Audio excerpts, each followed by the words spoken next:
Talk in the microphone just so I can see if it works. Testing, 1, 2, 3. Testing, 1, 2, 3.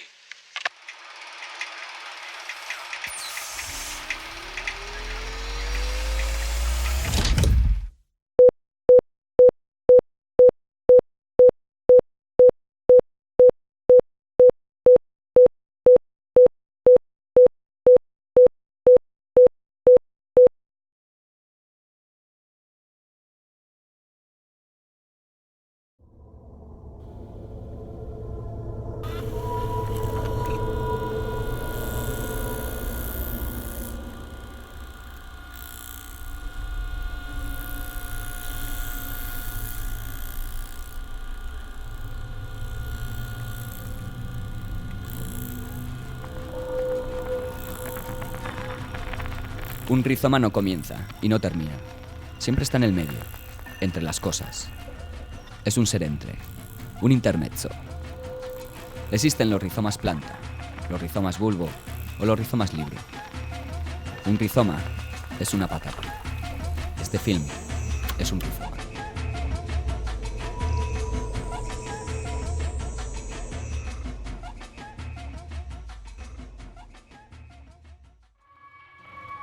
Realizar un film no tiene nada que ver con narrar una historia. Se trata de cartografiar. Este es un film sin guión, sin centro, sin historia. Un cine que se sitúa en la periferia de la industria.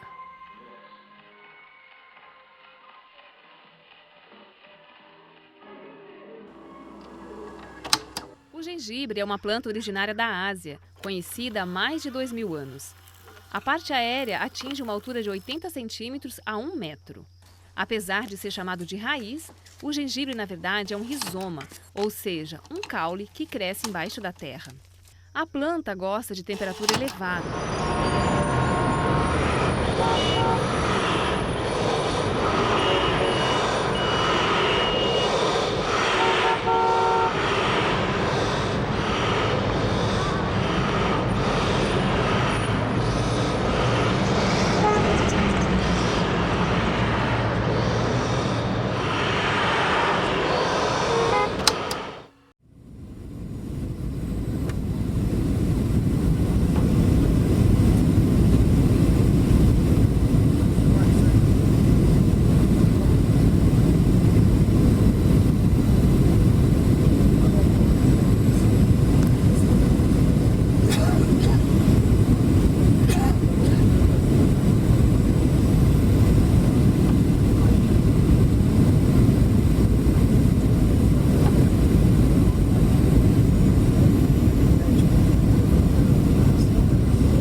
¿Sales con chicos alemanes? Sí, yo siempre. ¿Te casarías con un alemán? Ah, eso no. Estos emigrantes abandonan la patria perfectamente atendidos y acondicionados, a diferencia de lo que en otras épocas sucedía con los que emprendían la llamada aventura de la emigración.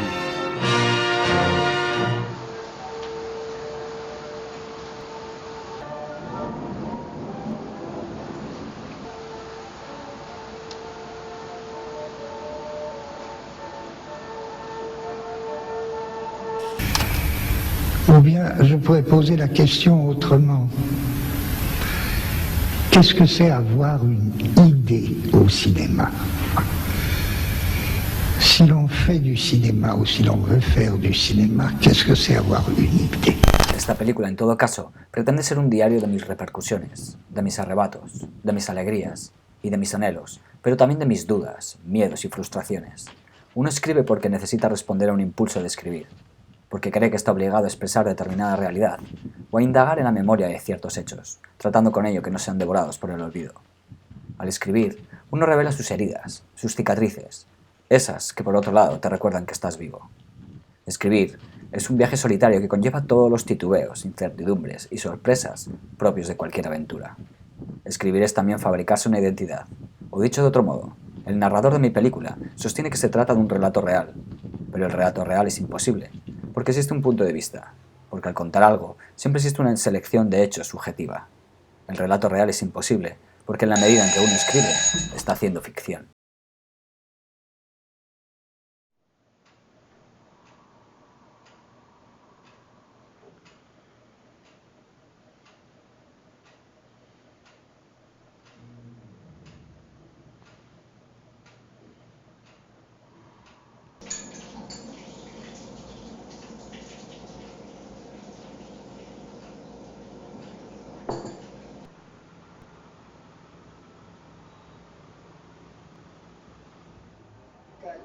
Detesto propagandas en YouTube.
En un mundo contemporáneo que ha devenido caótico, el rizoma surge de una mirada que acepta el caos de la realidad y que aspira a nuevas interpretaciones.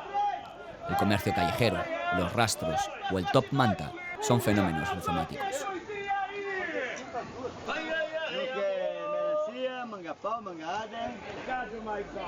Los tenderos con sus barracas ambulantes se expanden incontroladamente por calles y plazas de ciudades de todo el mundo y hacen rizoma con la ciudad.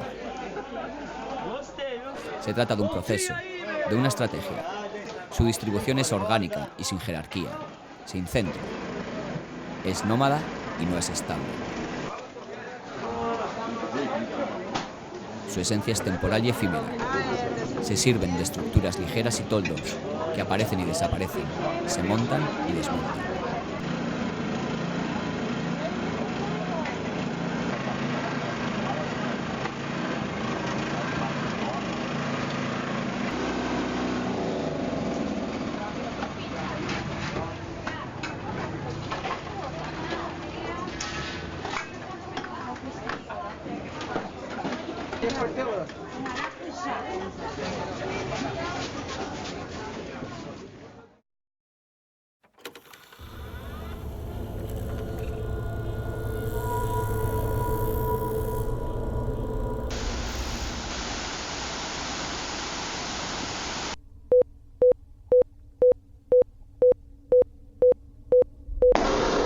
Mucho antes de llegar a Brasil, ya rondaba por mi mente la idea de realizar una película.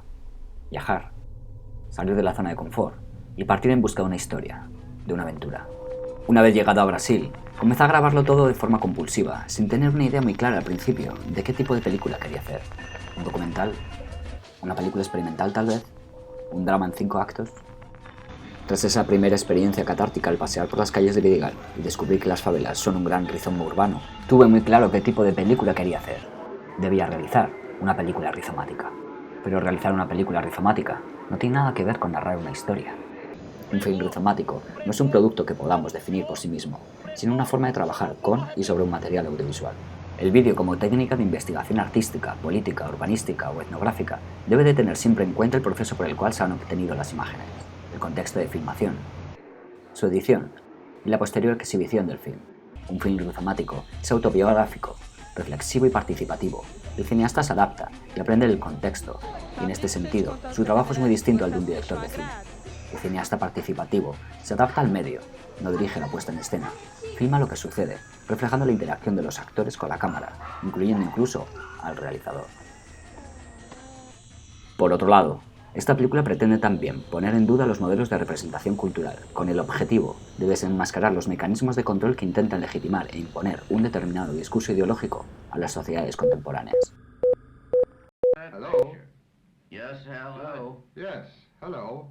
Producir un film rizomático sin apenas presupuesto requiere de las habilidades de un funambulista caminando la cuerda floja, solo, a merced del viento, en un equilibrio delicado, paso a paso sin mirar atrás, dando su vida por alcanzar su objetivo. Esta película es un híbrido medio camino entre el cine doméstico amateur y el cine profesional. Según Maya Deren, amateur, palabra que proviene del latín, significa amante de, es decir, alguien que hace algo por amor a la cosa en sí, más que por razones económicas o de necesidad. El camino del cineasta amateur está plagado de obstáculos, pero también se podría decir que goza de mayor libertad. Por un lado, la libertad artística de poder dedicarse a la belleza y la poesía de lugares y eventos sin la imposición de un guión o plazos de entrega. Y por otro, su libertad de movimientos, gracias a lo pequeño y ligero de su equipo de rodaje. Un film rizomático se define por una serie de características. Principios de conexión y heterogeneidad. Cualquier punto de la película puede ser conectado con cualquier otro punto. Una película rizomática es horizontal, no jerárquica y carente de estructura. Se compone de mesetas, identificadas por una fecha o por un título particular, todas ellas interconectadas, pero al mismo tiempo cada una de ellas debe tener un ritmo, un tono o un clima propio. Principio de multiplicidad. Un film rizomático es múltiple y heterogéneo. Está compuesto de segmentos que no se estructuran en torno a un centro o tema en concreto. Tan solo hay líneas que establecen relaciones entre el documental y la ficción, entre lo consciente y lo onírico, diluyendo las supuestas fronteras entre los géneros cinematográficos.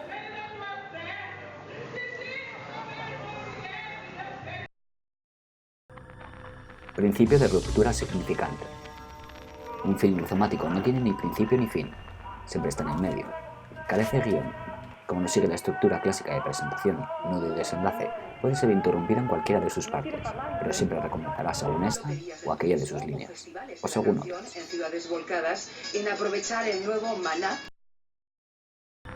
Principio de cartografía. La lógica del rizoma es antirrepresentativa. Se corresponde más con el desorden, imprevisión, transitoriedad y fluidez de la vida cotidiana que con la voluntad de percepción, legislación y control de la esfera pública. Un film rizomático es una forma de resistencia. Para ello, utilizaremos el recorrido errático o deriva para dibujar diferentes líneas de fuga como una forma eficaz de oponerse a las reglas de la sociedad burguesa. I react to life. When I walk through the streets and when I decide to, now I should be filming, I react to what I see. There is no thinking. It's automatic, intuitive, random, sometimes random, a lot of chance. This chance is also my choice, of course.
El cine es una mentira contada a 24 fotogramas por segundo, y con cada corte, la mentira se magnifica.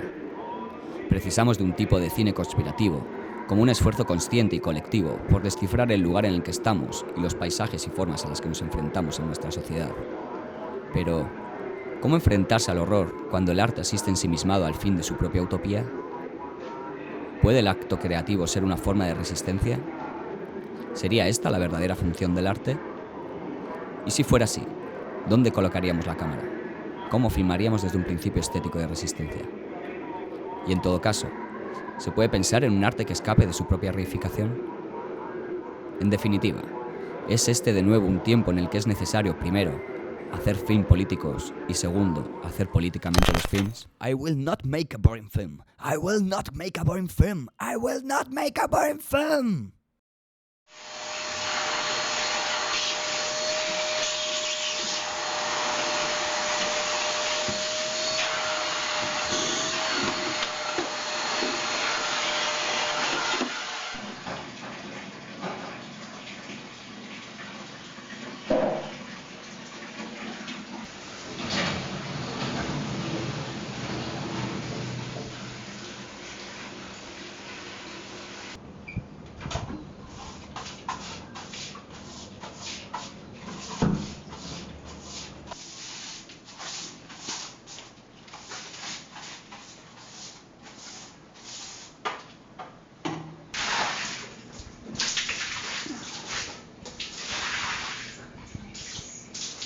Me encanta.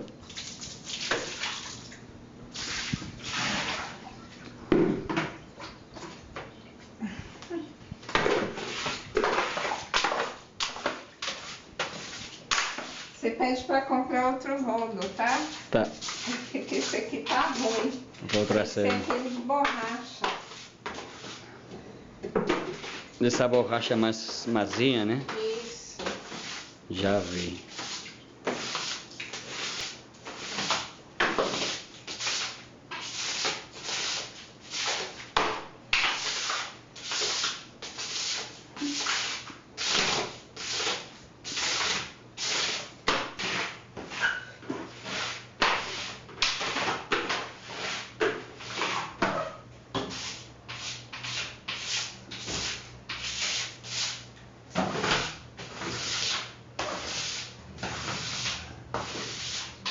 Lá na sua cidade não limpa assim, não?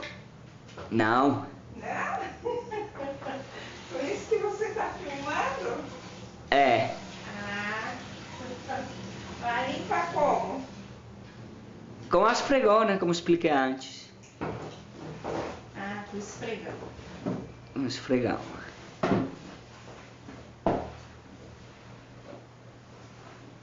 Esse chão tá muito...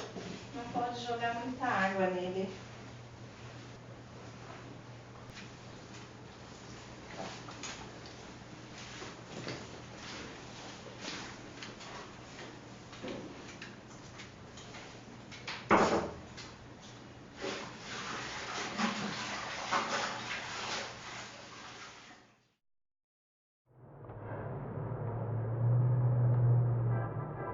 Ce que je voulais vous demander, je crois, c'était pourquoi vous étiez si bien aux États-Unis. Je finis par ne plus le savoir. Vous savez, il y a tellement longtemps. D'abord, je suis venu d'une façon passagère, c'est-à-dire je restais comme un visa temporaire. Et ensuite, je n'ai été vraiment immigrant, comme on dit, qu'en 53 à 54, quand j'ai eu... Enfin, je suis parti en 46 avec le numéro d'immigration pour pouvoir devenir citoyen. Alors, ça a demandé 8 ans d'abord. Alors quoi? Jouer le jeu. Mais lequel? Économiser? Mettre le grain de côté? Mais pourquoi faire? Changer la société? Réformer les conseils d'administration, les comités révolutionnaires? Les remplacer tout à coup par des commissaires au plan? Par des technocrates bornés mais tout-puissants? cela va-t-il changer l'homme?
Tras el fracaso de la razón ilustrada, el sueño emancipatorio de la modernidad ha devenido monstruo. Sin una verdad que descubrir, ni un relato histórico que contar, ni un sujeto trascendente que salvar, el individuo contemporáneo asiste impotente y alienado ante un porvenir incierto que se escurre entre sus dedos. Y si tras la quiebra de todas las ideologías, la única certeza fuera la conciencia de un mundo no sistemático, esencialmente fragmentario y disperso, sin ninguna esencia por descubrir? ¿Y si tan solo fuésemos una suerte de máquinas desiderativas tras un velo de racionalidad, arrojadas en medio del caos, subyugados al imperio de lo efímero y lo transitorio, huérfanos por la ausencia de verdades absolutas? Solo lo real deviniendo. Pero, ¿qué es lo real? No hay más salida que la hierba, llena los vacíos.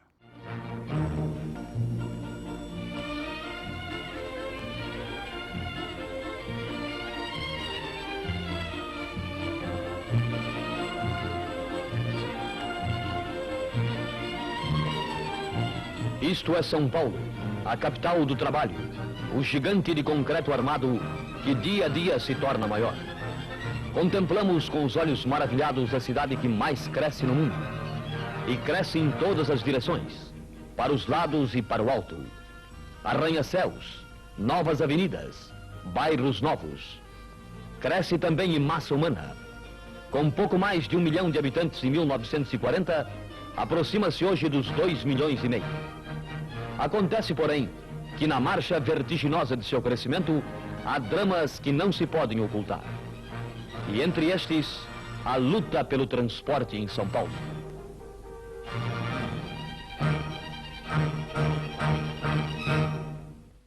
E esta massa humana que não para nunca e se movimenta para construir a grandeza de São Paulo, cria problemas sociais e urbanos, e o seu crescimento agrava especialmente os problemas de trânsito e de transporte coletivo. É o sofrimento diário das filas, a espera angustiosa pelos ônibus que tardam.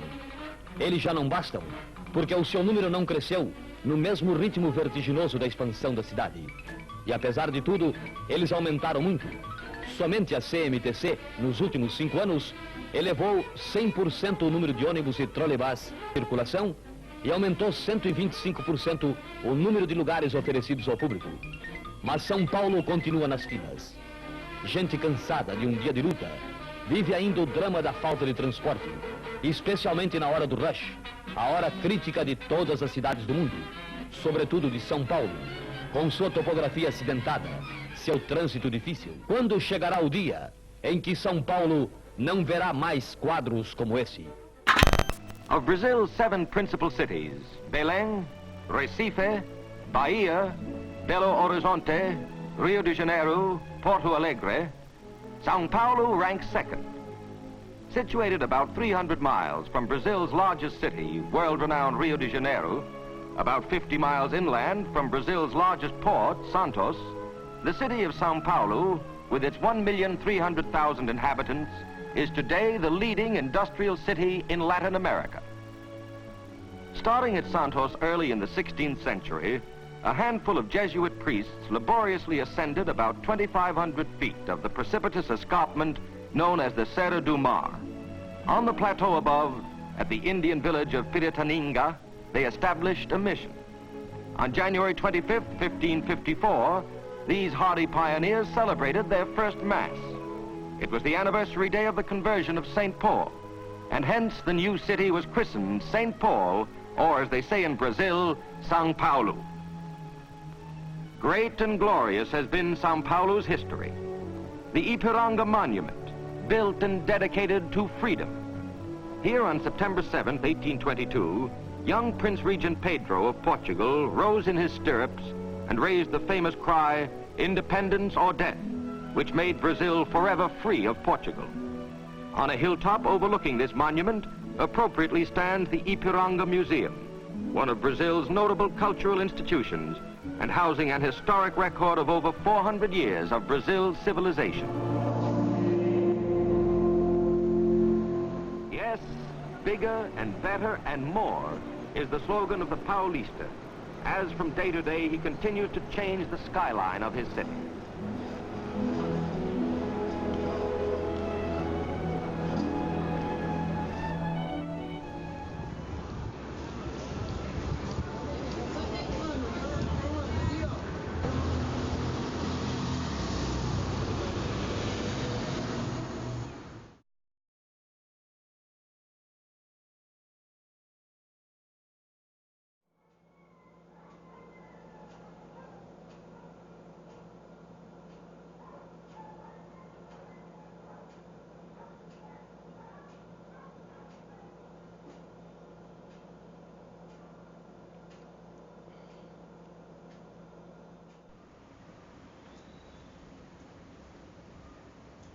El escritor Mário de Andrade nos habla de Sao Paulo como una cidade desvairada.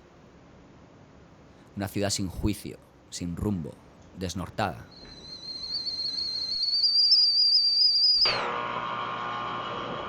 Tal vez esa confusión arquitectónica donde la belleza se fusiona con su propio desorden urbano hacen de Sao Paulo una ciudad con un carácter propio y único en el mundo.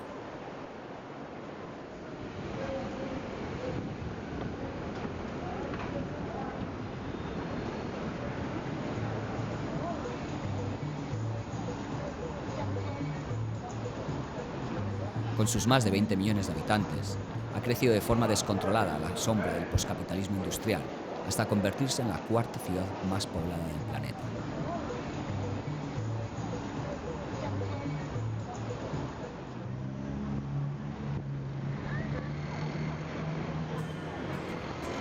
Eis aqui o bicho de 7 cabeças. Eis aqui sim, eis aqui também não. Eis aqui São Paulo, metrópole intensa. Eis aqui minha cabeça e o meu coração. Eis aqui o bicho de 7 cabeças. Eis aqui sim, eis aqui também não. Eis aqui São Paulo, metrópole intensa. Eis aqui minha cabeça e o meu coração. Eis aqui o bicho de 7 cabeças. Eis aqui sim, eis aqui também não. Eis aqui São Paulo, metrópole intensa. Eis aqui minha cabeça e o meu coração.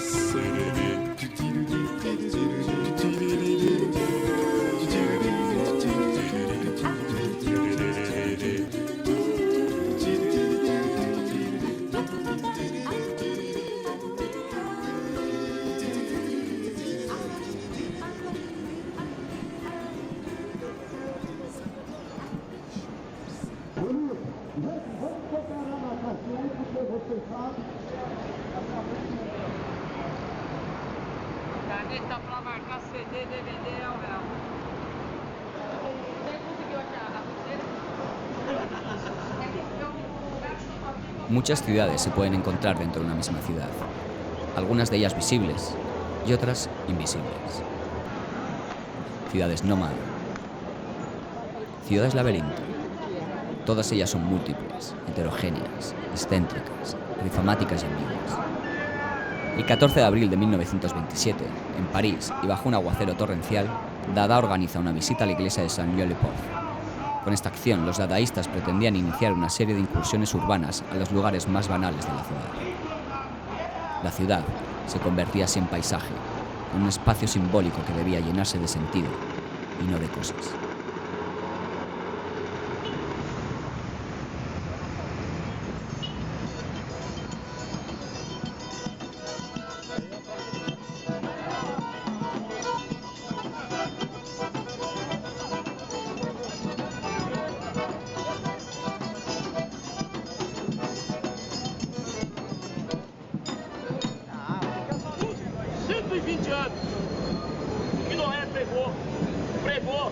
Pregou, anunciou, pregou, chamou o povo ao arrependimento. Sabe o que o povo fazia? O que faz hoje? É ladrão, é vagabundo, falando mal de crente.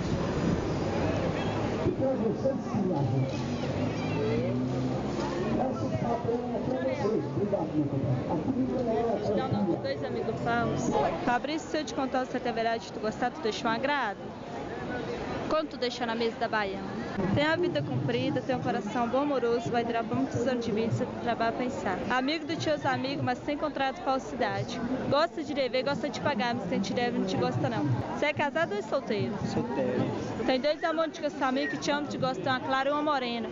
Qual é que tu prefere no amor, a clara ou a morena?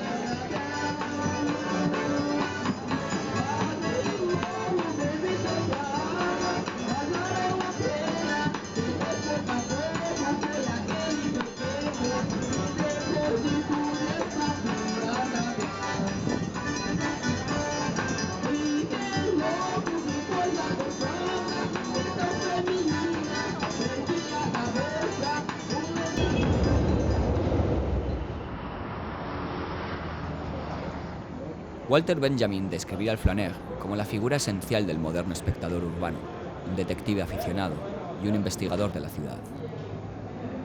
Un voyeur. Los flaneurs se dejaban arrastrar a largas rachas de indolencia sensual y sin sentido, vagando por las calles, callejeando sin rumbo y sin objetivo alguno, abierto a todas las vicisitudes y las impresiones que le salían al paso. Caminar sin prisa, al azar, abandonándose a la impresión y al espectáculo del momento, complaciéndose en una dulce inacción.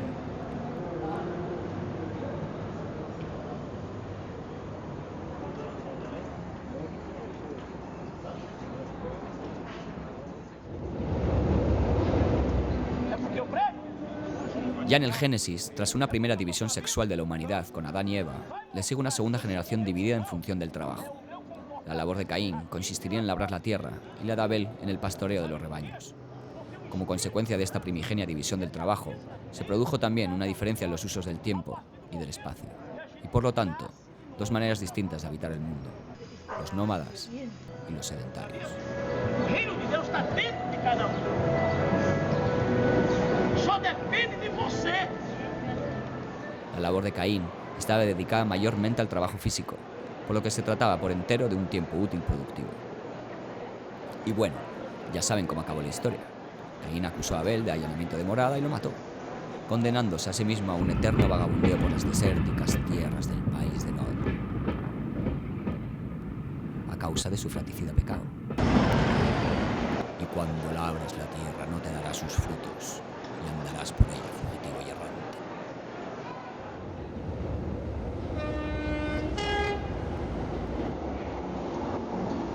El trabajo de Abel era una actividad que le permitía dedicarse a la contemplación, al arte y a la especulación intelectual, también a la exploración de la tierra, a la aventura, es decir, al juego.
Luisa.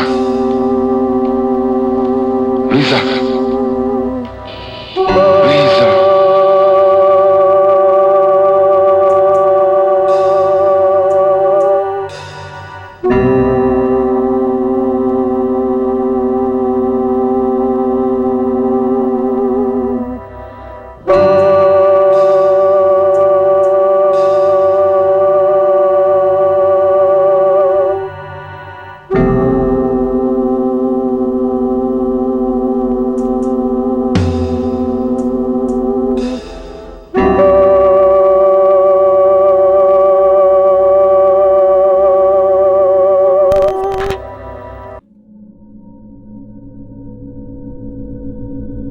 Desde los orígenes míticos del ser humano, pasando por Dada, los surrealistas, los situacionistas, el land art, hasta llegar a la actualidad con artistas como Francis Alice o el grupo Stalker, la flânerie, es decir, el acto de andar, de rabundear, surgirá como una herramienta crítica de observar el paisaje, como un instrumento de conocimiento fenomenológico y de interpretación simbólica del territorio.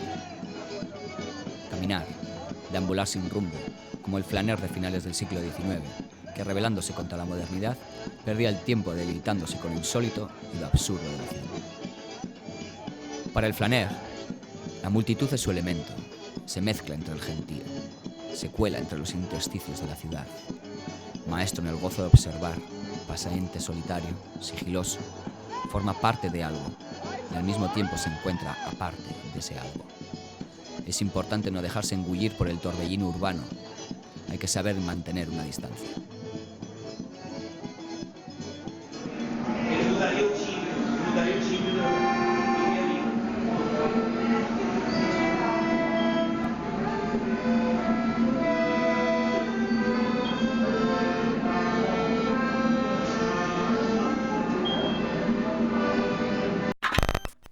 En algunas culturas primitivas, el rito iniciático de perderse era la única manera de entrar en la era adulta. Pero perderse en una ciudad como Sao Paulo no es fácil y requiere de una estrategia. Cuando nos desorientamos, no es el sujeto el que domina el espacio, sino a la inversa. Sin embargo, es en ese momento precisamente cuando aprendemos del espacio que nos rodea, descubriendo las fronteras interiores de la ciudad. La deriva urbana permite realizar una cartografía de esas zonas en penumbra, revelándonos sus futuros abandonados, sus amnesias. Extraviarse se convierte de este modo en una forma de habitar la ciudad.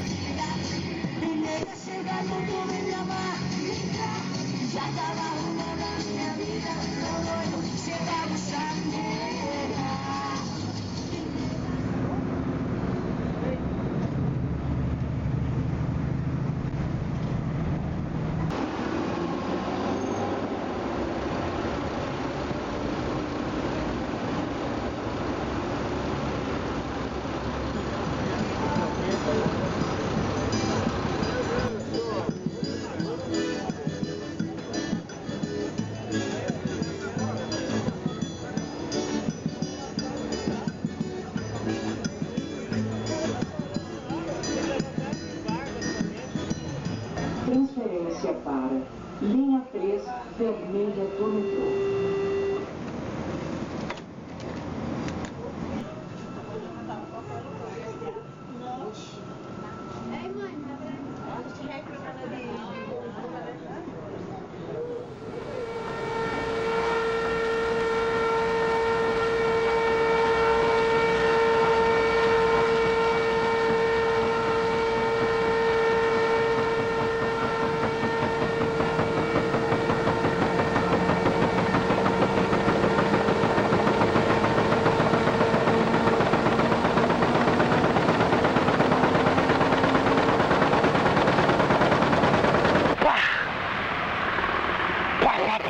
C'est une idée tellement cinématographique, assurer la disjonction du voir et du sonore et du parler, du visuel et du sonore, que ça c'est ça répondrait à l'idée. Qu'est-ce que, par exemple, avoir une idée cinématographique?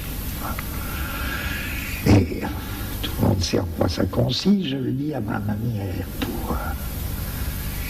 Une voix parle de quelque chose.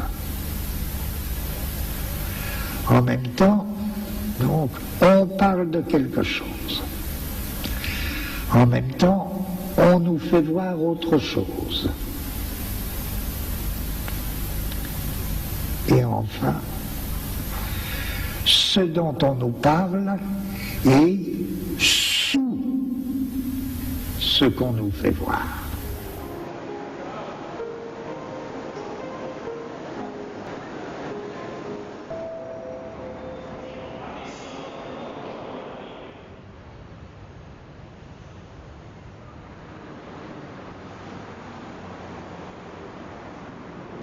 Ilga, há quanto tempo? Só nos encontramos por acaso assim na rua. Como é que você vai? Vou bem. E você, Carlos? Tocando. Não me diga que virou homem de negócios. Ao menos tem toda a aparência. Só está faltando uns óculos com ar de tartaruga. Há quanto tempo você está em São Paulo? Moro aqui de novo. Escute, eu vou almoçar num restaurante qualquer. Você não quer vir comigo? Não, obrigado. Não, obrigado. Não, obrigado.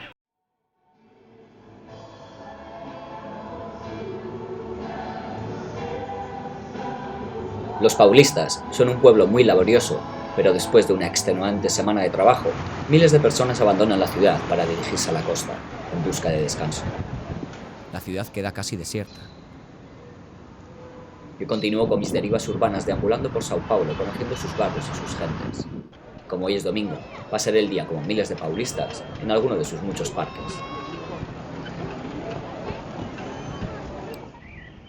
El parque de Ibirapuera, con sus más de 1.500 kilómetros cuadrados de extensión, es el mayor de la ciudad, algo así como el Central Park de Sao Paulo, un auténtico oasis en medio de un desierto de cemento. Diseñado por el arquitecto Oscar Niemeyer y por el paisajista Roberto Burle Marx, el parque alberga en su interior diversas zonas deportivas, culturales y de ocio.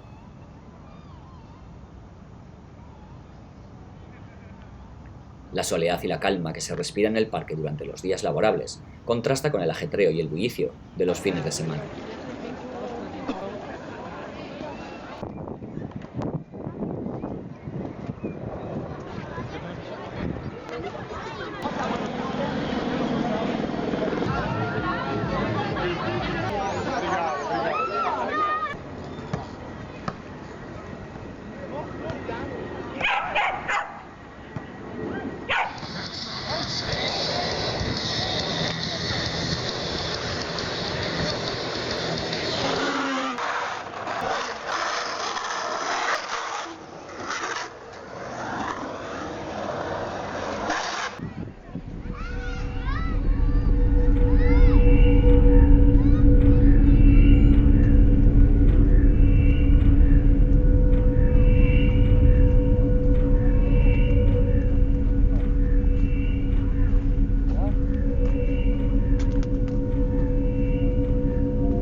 airplane, symbol of our mastery of the skies, is spanning oceans and continents in ever-dwindling hours, bringing new hope to the people of the world, new horizons to industry, and new careers to youth. Fairfield, Iowa, Mayday, Mayday, Mayday, 9815 Lima, I'm in trouble, Mayday, Mayday, Mayday. En navegación aérea se conoce como punto de no retorno, aquel punto que una vez sobrepasado indica al piloto que está obligado a despegar, ya que una vez alcanzada la velocidad V1 se esfuma toda posibilidad de frenar, al no existir pista suficiente para detener el aparato. En pleno vuelo, el punto de no retorno se alcanza cuando, debido al consumo de combustible, un avión ya no es capaz de volver a su aeropuerto de origen. Después de pasar el punto de no retorno, el avión no tiene más opción que seguir algún otro destino.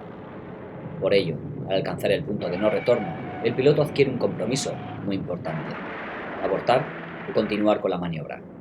Un compromiso que yo mismo deberé aceptar, ya que es a este punto, el de no retorno, al que me estoy acercando, dado que en aproximadamente 72 horas el vuelo Boeing AGG 3456 Tango Lima, con destino a Barajas, despegará desde Sao Paulo en dirección Madrid, vía Londres. Tan solo 3 días me separan de alcanzar el punto de no retorno de mi viaje: abortar o continuar con la maniobra. El compromiso es irrevocable. Es necesario tomar una decisión que supondrá un punto de inflexión de consecuencias desconocidas. Por un lado, subir al avión, dejar de ser un inmigrante ilegal en Brasil para sumarme a las listas del paro en España, o por el contrario, quedarme en tierra y continuar con mi odisea. En breve, conocerá mi decisión. Les tendré al corriente.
Hace tan solo unas horas que mi vuelo con destino a España ha partido sin mí. He decidido quedarme en tierra y continuar mi viaje, mi odisea tropical, por tierras del Nuevo Mundo. Estos 9 meses en Sao Paulo quedarán para siempre en mi retina. Si bien necesito cambiar de aires, en busca de nuevas experiencias, nuevos retos, nuevas aventuras. Mi nuevo destino será Río de Janeiro, la ciudad maravillosa, y mi nuevo hogar, una favela de la zona sur de la ciudad, Virigal.